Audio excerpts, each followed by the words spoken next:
ওরে গাঞ্জার আর এক নাম পিনিক যদি হয়, বিড়ির কি নাম দেব বলো না, আমি বিড়ির কি নাম দেব বলো না। ও আমি তো স্টার বিড়ি খাই। আপাজান তুমি এদিকে রোজা রমজানের দিন কি করতেছো এই জায়গায়? আপাজান আমি এই প্রশ্নের উত্তর দিতে পারবো না। আচ্ছা, এই রোজা রমজানের দিনে তুমি বিড়ি খাইতে তোমার লজ্জা করে না? আপাজান কেউ সুখে টানে, কেউ দুঃখে টানে, কেউ সুখে টানে, কেউ দুঃখে টানে, কেউ বুই যাও টানে, কেউ না বুই যাও টানে। আরে টানতে টানতে টানতে সব শেষ হইয়া যায়। ডিজে মকবুল বিড়ি খেলে হয় ক্যান্সার, সব প্রশ্নের থাকে না অ্যান্সার।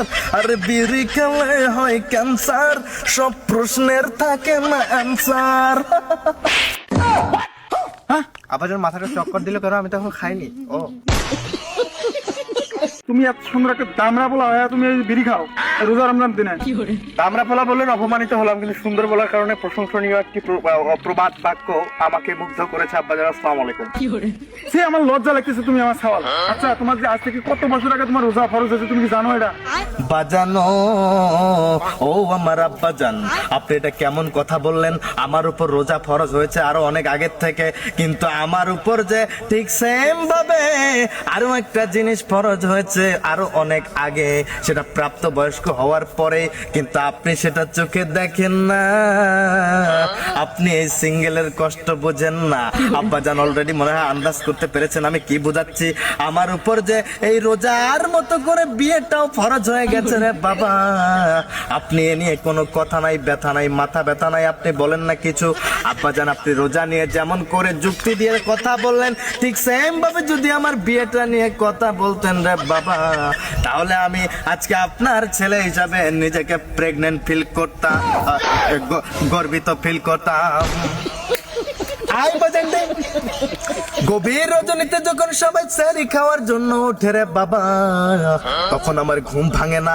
আমার ঘুম যেন আস্তে পৃষ্ঠে জড়িয়ে ধরে, চোখে মুখে ঘুমের ছাপ। এখন প্রশ্ন করবেন কেন? কারণ আমাকে ডাকার মতো মানুষ নাই। মধুর সুরে যদি একবার কেউ ডেকে বলতো, ওগো স্বামী যান, একবার আপনি উঠে যান, রোজা রাখার জন্য আপনি সেহরি খেয়ে নেন, আমার হাতের সুন্দর সুন্দর রান্না আপনি খেয়ে করে দিবেন কান্না।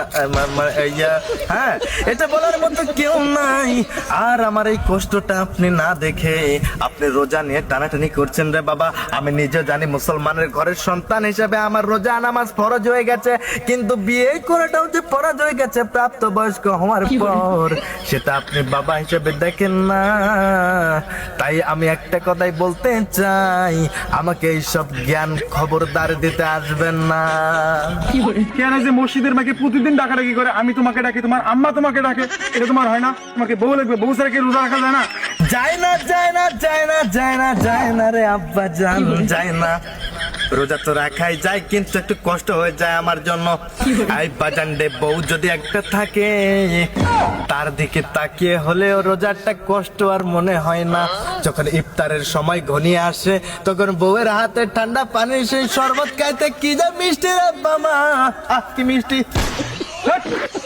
পাগলের বাচ্চা, যেদিন রোজা না রাখলে আমার বাসায় যাবে না, রোজা রাখলে আমার বাসায় যাবে, তার আগে যাবে না।